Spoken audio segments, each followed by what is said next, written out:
What are the stories about what would happen if you let yourself feel more? If I let myself feel, then I will fall apart.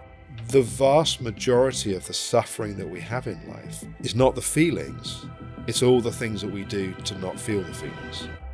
It sounds like your inner critic is having a whale of a time. Yeah, she's large and in charge at the moment. So large and in charge. Yeah, I think she's got a bit too much power, hasn't she? How confident are you about your ability to defend against her? 2. There are 2 words which have like a sacred power when it comes to your inner critic. When we really see the inner critic for what it is, its power does start to fall away. You're just not worthy.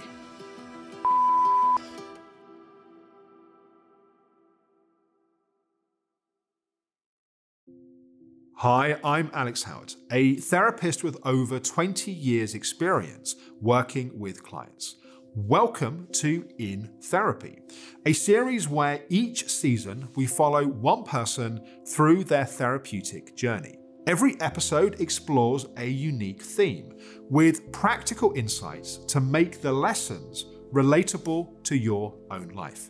This season, we're addressing common struggles like toxic self-talk, body dysmorphia, low self-esteem, feeling unlovable or broken, and the impact of relationship and childhood trauma.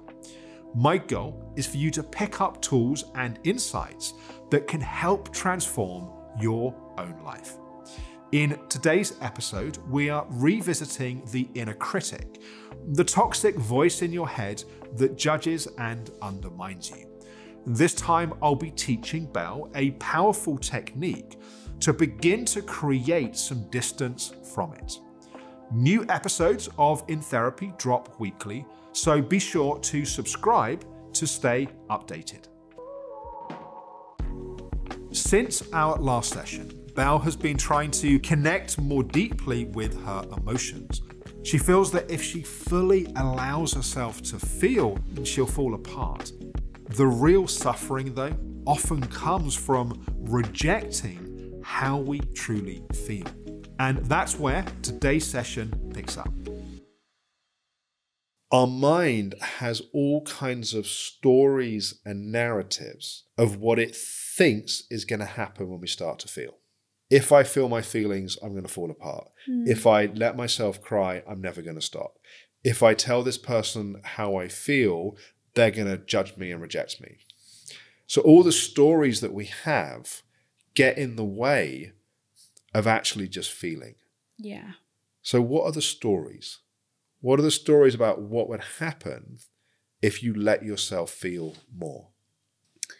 Probably that if I let myself feel, then I will fall apart and I'm not strong enough to put myself back together. And what does falling apart look like? What's the fear of what it looks like? Yeah, it probably looks like last week. That was low.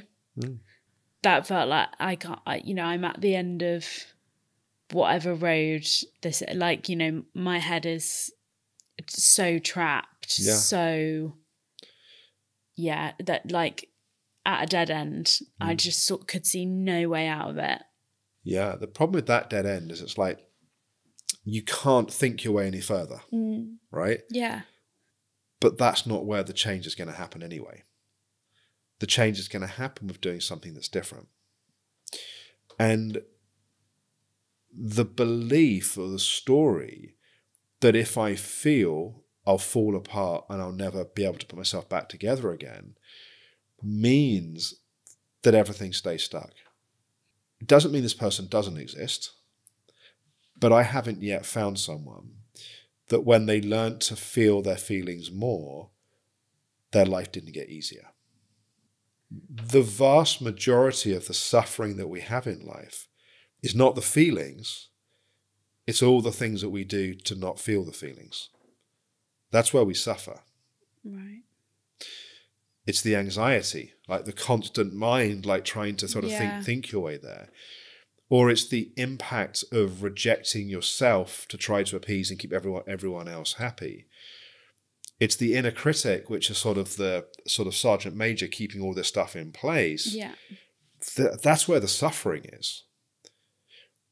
The actual feeling, it hurts, but there's also a sense of connection. Like there's a sense of truth that's in the feeling. Like we're talking about safety, but also the ultimate act of self-love is to love ourselves exactly where we are. Even if that place is in a puddle on the floor, feeling like we're never going to get up again. Yeah. Even then, loving ourselves. Yeah. I wasn't able in that moment to say or think like, this is okay. It was very much like, this is not okay. And, you know, a real like attacking of myself. So that was your inner critic, right? Yeah. Because it feels like I'm at a place now, just in life, where I don't have a plan. You know, I don't know what's next. You know, I don't know where I want to live. I don't know, you know, I like my job, but I don't know if this is really what I want to do forever. I don't know, obviously, when I'm going to find somebody. I don't know if I will find somebody. I don't, like, it just feels like the future is really blank, where I've always had a path in mind. And it feels like it's just leaving so much space open. Like that feeling of feeling lost is leaving myself open to the inner critic even more, just saying like you're useless and you can't get yourself out of this, because I wasn't able to, you know, it feels like usually my like balm for that feeling would be trying to think my way out of it and come up with a plan and think of whatever future I've planned for myself in that moment to try and like soothe myself. And not having that, which I think, you know, everybody says, oh, that, you know, how liberating to not know what's next, which I think it is. And I want to feel that. To me, it feels really terrifying. And like, maybe there is no plan. Like, you know, that's how it felt in that dark moment. It was just like, what is next? I don't know. Yeah. Yeah. It sounds like your inner critic is having a whale of a time. Yeah. Yeah, she's large and in charge at the moment. So large and in charge. I haven't heard that skill. I like that. Large and in charge. Yeah. I think she's got a bit too much power, hasn't she? Yeah. Yeah. In this moment right now, she's doing her thing. On a scale of 0 to 10, 10 being like super confident, 0 being not confident at all. How confident are you about your ability to defend against her? Right now? Yeah. 2. So I feel like she is calling the shots. And, you know, while right now I'm having this conversation with you, she's like quiet. When she, like, it just feels like I know she can come out at any moment and I don't have any defences. Do you recognise that the power that she has is your power turned against you? Does that make sense? Because she's in your world, right? Right. So she's part of your, whatever we call it, ecosystem, world, universe. So she's part of you that's turning your power against you. Okay. And one of the things I'm always very keen to point out to people that have strong and vicious inner critics is that means they're strong, powerful people. The issue right now is the power's being turned against you. Right. If you're interested in having your own therapeutic journey using the same therapeutic methodology that I'm using with Belle, which is called therapeutic coaching, you can explore working with my own practitioner team here at the Optimum Health Clinic. For more information, visit theoptimumhealthclinic.com/in-therapy. The reason why we create an inner critic, there's a few reasons why we do it. When we're small children, when our parents are not around, we internalize their voices so we can have the familiarity of sort of not being on our own as part of it. But also, we have, as we've touched on a few times, these core emotional needs of boundary, safety, and love. And our inner critic almost becomes like the inner police force to make sure that we do what we need to do to get other people to meet those needs for us. Because as children, we are dependent. Yeah. We're physically dependent, we're emotionally dependent. Like, we need our caregivers to give us care. So we learn, if I do this, I get love. When I do that, I feel safe. When I do that, I feel unsafe. When I do this, my boundaries are respected. When I do that, they're not. So we figure out, based upon the environment we grow up in, and of course, different people grow up in different environments with different rules and different structures, but based on what we grow up in, our inner critic then becomes like the police force to make sure that we do the right things to get those core emotional needs met. Right. The problem is, as we touched on, I think it was last time, that our parents loving us is not enough for them to have the skills to set things up in such a way that's a really healthy form of emotional development. So the inner critic is basically badly misinformed. And it's trying to police a bunch of stuff because it's trying to help us feel safe, loved, protected, and so on. But it's playing by the wrong rule book. Yeah. And then it's taking a lot of power. And then we feel more and more depleted and helpless and unable to defend ourselves because the very power that we need to defend ourselves is being turned against us. Does that make a certain amount of sense? Yeah. Yeah, I think it does. I guess like tracing back or kind of doing a reverse search would be if my inner critic is telling me that I'm useless, you know, for not being strong enough, not being worthy, then I guess I will have got a feeling of safety from proving myself to be useful and worthy and being able to pull myself out of things and being strong, which does make a lot of sense. Yeah, definitely. And, you know, the more obvious things, like my inner critic will always go after my appearance. And that is obviously really easily traced back to feeling like my appearance was a huge part of my worth. Yeah. I guess the difficult thing in my mind now that I'm thinking is how it all still seems so impossible. Like, how do I cope with the emotions that I feel, the inner critic coming in? How do I cope with those things and try and like pacify them, calm them down by feeling them, by feeling safe when I don't feel safe?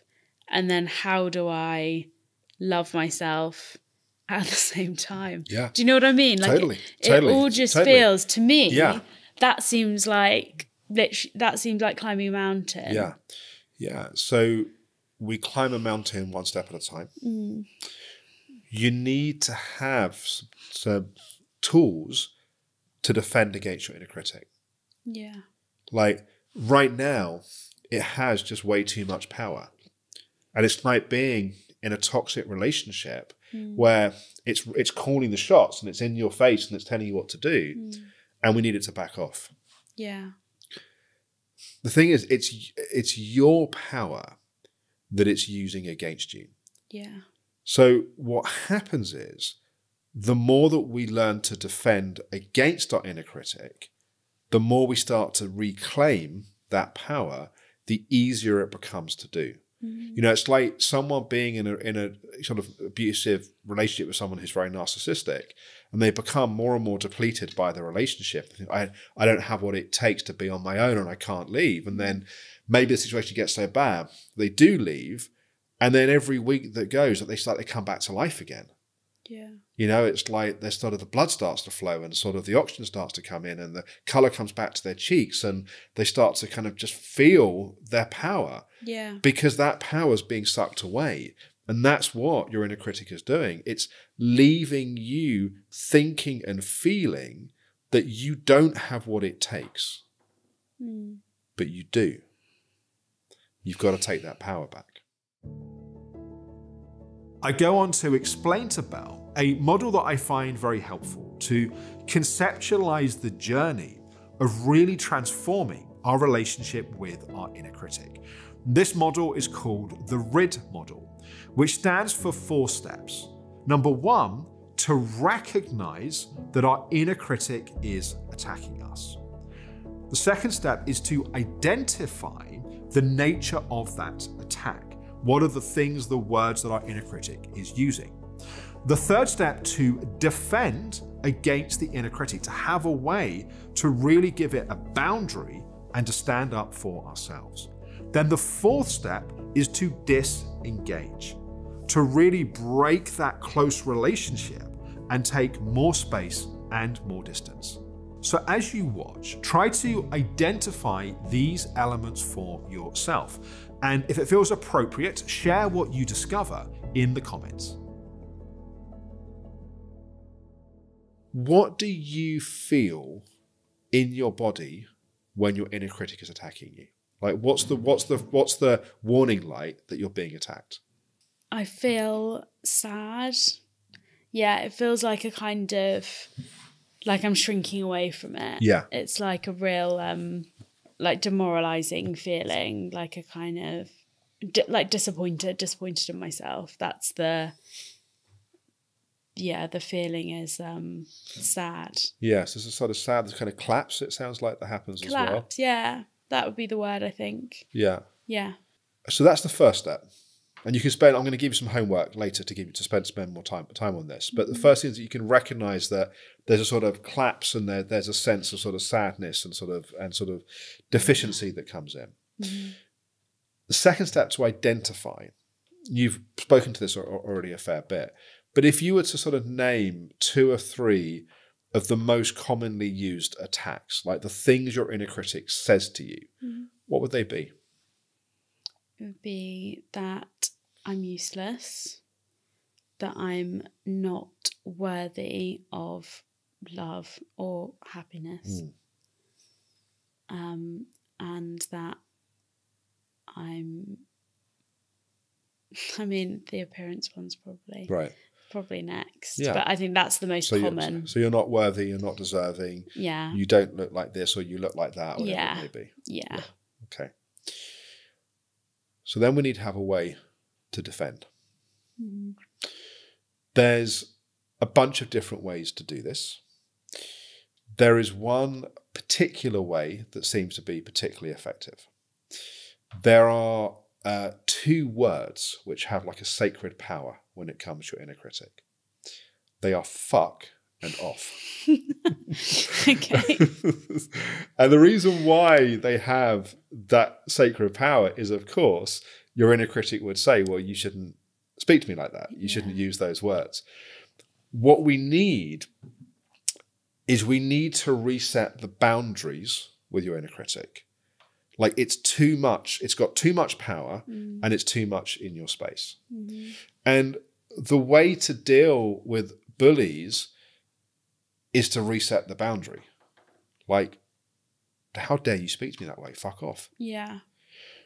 Now, the way that we communicate to other people, the way we communicate to ourselves, is much less about the words. You'll remember this from module 4 of the reset program. It's less about the words, and it's more about the gestures and the way that we say the words. Yeah. So one of the things that we found over the years with the inner critic is there are also some sacred gestures that come in, such as fuck off. So we like to call one finger one hand. There's also two fingers, one hand. There's also one finger, two hands, and there's two fingers, two hands. So now, obviously, my clinical recommendation here is not that you walk down the street going fuck off, fuck off, fuck off, because you'll get a different diagnosis, and it might be one that doesn't allow you home for your pajamas. So the point here, I mean, it might be quite cozy, but the point here is what you do when you're by yourself, but also what you do inside of your own mind. Yeah. And we need to get space. Mm-hmm. And it's going to do a couple of things. Firstly, what it's going to do is it's going to allow you more space to feel your feelings. Because your inner critic is not going to be right on top of you, beating you up, judging you, giving you a hard time, and so on. But also, in this defending against your inner critic, you're also taking back some of your power, which is the strength that you need to allow yourself to stay with and to feel your feelings and your emotions. Yeah. Because the feeling and the belief that you don't have what it takes, like you're going to disappear and fall apart, is really a deficiency in strength. Yeah. But you're not deficient in strength. Your inner critic has stolen it. Yeah. So by taking that back, by defending, you're also taking back the strength that allows you to hold how you feel. Yeah. Okay. Then the fourth step is we need to disengage. So what we don't want this to become is a slagging match with your inner critic. Mm-hmm. Fuck off. No, you fuck off. No, you fuck off. No, you fuck off. Yeah. Because that is giving it more energy. Mm-hmm. Right. If you ever found yourself in an argument with someone where you get really heated at each other, it's like you've seen other people doing that. All that happens is people just get more and more inflamed. Yeah. So this needs to be like a game of tennis where, like, you know, you're in a back and forth, you're in a critic, and it's like you're putting the racket down, you're just walking off the tennis court. Like you're just disengaging from the dynamic. So it's not sort of, you know, fuck off and you're this and you're that and actually I am worth. You're not getting into a debate with it. Yeah. You're defending yourself and then you're disengaging. And the disengaging may look like just sensing your body. If you're getting close to how you feel, it may be just like, well, how do I really feel right now? It may be just continuing with the task that you're doing or whatever it may be. But the step here is to give less energy to your inner critic, not more energy to your inner critic. Yeah. Does that make sense theoretically? We're gonna come into some practical in a minute, but in terms of like with what I'm saying, makes sense. Yeah, that will make sense. I just keep picturing myself when it's really bad and thinking, you know, like last week I was literally thinking, like, come on, like think of how to combat this, think of how to stop this, and I just couldn't do that. But I guess like you said before, it's a habit, it's a practice, it's a habit, and it's a ongoing process of learning to become closer to your feelings and emotions. And if things genuinely feel overwhelming, it's okay to go, right, I need to break out of this and to find a way to do that. Yeah. But over time, we want the trajectory to be that you're becoming closer to how you feel. Yeah. And you're giving more, and the power that you're taking back from your inner critic is the power that allows you to really stay with how you feel. Yeah. Talking about these techniques is one thing, but putting them into practice is another. In the next part of the session, Belle and I will test her new strategy for defending against her inner critic. Yeah, for sure. So let's do some practice with your inner critic. Mm-hmm. What do you feel like the gesture is for you to say fuck off to your inner critic? Definitely that. Yeah. Yeah. I feel like that came quite naturally. I do that all the time. Yeah. Okay. Good. Yeah. That's. How does it feel when you do that? I've got a T-shirt with that on. Oh, you do? Like that's okay. my. Okay. Very good. Very good. And what's the tonality of the fuck off? Like, if you were to add the words fuck off to that, how would you say it? Just like, fuck off. Yeah. Good. That works. Yeah. Okay. Good. All right. So I felt like going to you, fuck off. Yeah, good. Well, you're about to be doing that, so that's good. This is good. It's a prelude of things to come. So I'm gonna say some of the things your inner critic would say, and your job in response is to go, "Fuck off." Okay. Yeah. Okay. Yeah. Okay. So let's start with this. You don't have what it takes to do this. Fuck off. Yeah. How did that feel? Yeah, it felt good. Yeah.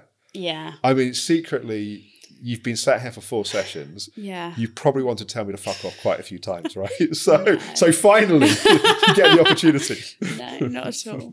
But of course, joking aside, it's your inner critic. Did that feel right? like quite a... I felt like you could embody that. That was good. So let's take another one. Yeah. You're just not worthy. Fuck off. Yeah. How does that feel? Yeah. I think that's the biggest one probably. Yeah. So that felt like... So does that need a 2-finger? Fuck off? Yeah, maybe. And a bit more bite? Yeah, in the words? maybe. Yeah? Yeah. Okay, well, let's try again. Let's go again. All right. So, well, you're not worthy. Fuck off. Feel that? Yeah. How does that feel? Yeah. It's just the first time that I think I've gone back to it. Like, I always just give in. So it feels like it feels new. Definitely. So I want to add a little bit to see how this goes. So next time, try fuck off. How dare you speak to me that way? Okay. Yeah. You don't have the strength to feel your feelings. Fuck off. How dare you speak to me that way? How does that feel? Yeah, it just feels so different for me. Like it feels good but uncomfortable. Yeah. Because it's so unfamiliar. Yeah. Yeah. The place it feels good, what does that feel like? It feels strong. Mm-hmm. Whereabouts in your body do you feel it? My chest, I think. Mm-hmm. Can you describe that feeling of strength to me? I'll try. Yeah, do the best you can.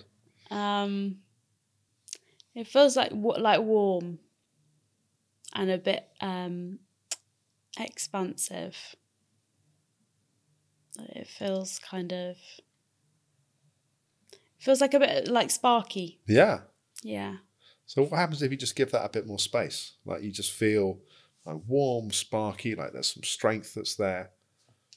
What's that like? Makes you want to smile. Yeah. Yeah, it feels nice. Yeah. How do you feel towards your inner critic right now? I'm just so pissed off. I'm so pissed off. Yeah. Where I usually just feel very tired. Yeah. What does pissed off feel like? It feels like it feels like a separation. Feels like there's just more of a separation when I'm feeling pissed off as opposed to what I'm usually feeling, which is just like fed up and a bit, because that feels kind of resigned. Yeah, like claps, like I can't do anything. Yeah. So I'm just at the mercy of the inner critic, whereas feeling pissed off feels like there's a bit more of a boundary there. Yeah. You should be pissed off. The way it's speaking to you is completely fucking unacceptable. Yeah. Like if you saw someone in the street talking to another person in the way your inner critic is talking to you, you would be absolutely horrified. Yeah. Like, to the point it'd be probably quite hard not to step in and go like, it's just like, what is this? Like, you don't talk to someone like that. There's been lots of times in my life that I've stepped in for somebody. Right. But, you know, at school or even as an adult, like I find it really difficult to stay silent if I feel like if there's like any kind of injustice. Yeah. Or just I feel very strongly about that sort of thing. So it's interesting that you say that, because I can instantly go, well, I have no problem standing up for somebody else. I just, so I can't seem to do it for myself as easily. But in this moment, yeah, when you think about standing up for yourself and telling your inner critic to fuck off, how do you feel about that? The first thing that comes to mind is the inner critic saying that I don't deserve to be stood up for. Okay, good. Let's just, you ready to defend? You got your fuck off ready? Yeah. You don't deserve to be stood up for. Fuck off. Yeah. That's getting easier now. It is, isn't it? I can feel that. Feels more natural. Yeah. How does it in that moment? Like, I really felt that. I felt the kind of like, I felt the moment you went, actually, yeah. Fuck off. Yeah. What's that? What's that like? It feels like the inner critic's getting pissed off that I've connected some dots. You've just taken back some power. Yeah. And when we really see the inner critic for what it is, its power does start to fall away. Yeah. Because you realise that it's holding you to a standard that doesn't even make sense. Yeah. And it's holding you to things you don't even believe to be true. Yeah. And it's telling you rules about the world that are not how you see the world. Yeah, that feels like, you know that bit in Harry Potter? Have you watched the Harry Potter films? Many times, yes. Yeah, like the boggart. Yeah, exactly when that. they make it ridiculous. Yeah. So there's the spider, then it puts the roller skates on the spider. Yeah, that's what this reminds me of. It's like it goes from being this really scary thing to you realise that you have the power. Yeah. And you do have the power. This goes back to my point earlier. It is your power that your inner critic has been turning against you, with the ultimate gaslight, which is that you don't have what it takes, you're not strong enough, you're not powerful enough, I'm bigger than you, you need me, and all of that. And you've suddenly just seen it for what it is, which is an old structure that was designed to try and keep you safe as a child, which is now, it's like the walls that we build to keep us safe in childhood become the walls of the prison that trap us in adult life. So what you learnt to do as a child to keep yourself safe has now become the prison that you've got trapped in. Yeah. Yeah, I definitely feel that. So how do you feel about, over the next week, developing a temporary case of Tourette's? I feel good about that. Yeah, I sense that. It's good to have permission. Yeah. And like the way to work with it is, if you're by yourself, I would do the fuck off out loud. Yeah.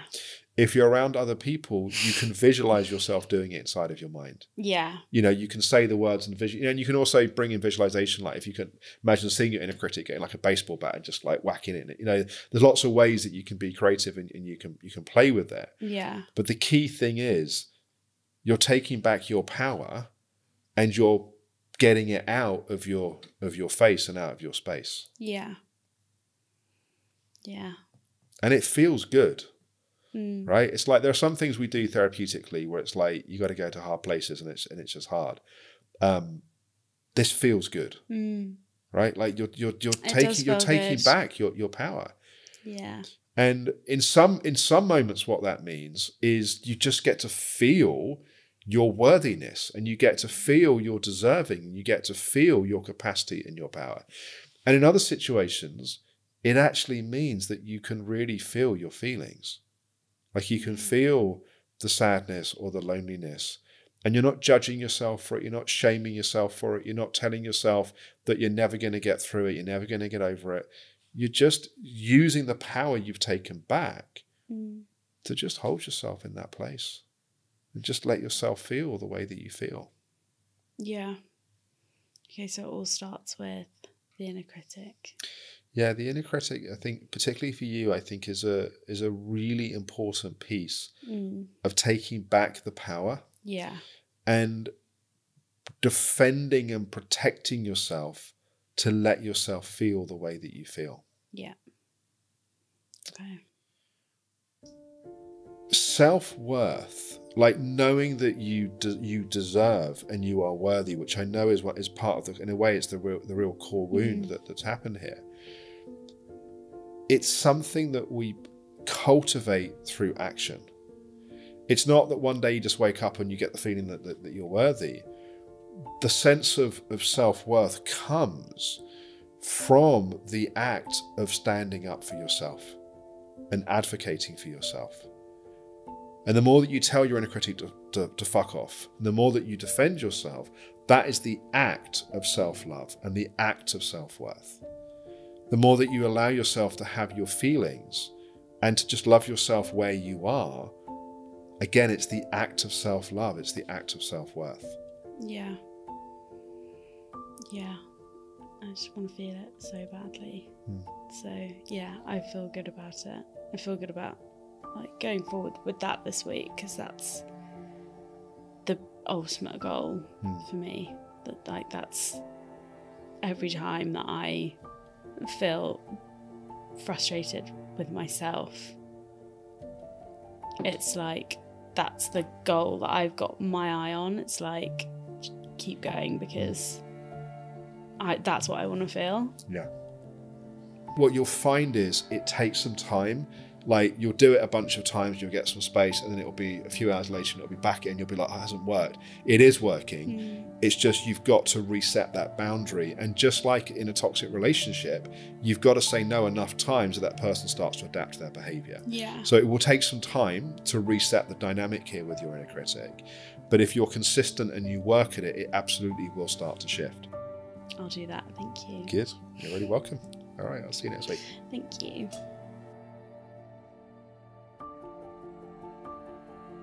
Hopefully this week, when my inner critic starts to come out and I get anxious, I'll find it a bit easier to kind of quite quickly go back to it. Just trying to work with those techniques. So yeah, feeling positive, feeling like I am making progress. So yeah, feeling good. The single most important relationship in our lives is the relationship we have with ourselves, because it's the relationship which defines all other relationships. And self-worth is an ongoing action. Each moment, how we choose to be in relationship with ourselves is either eroding or it's growing our self-esteem. So learning to defend against our inner critic, practicing putting it in its place, is a key part of reshaping this. So I want to encourage you to start recognizing your inner critic, practice putting it in its place, and I want you to try telling it to fuck off.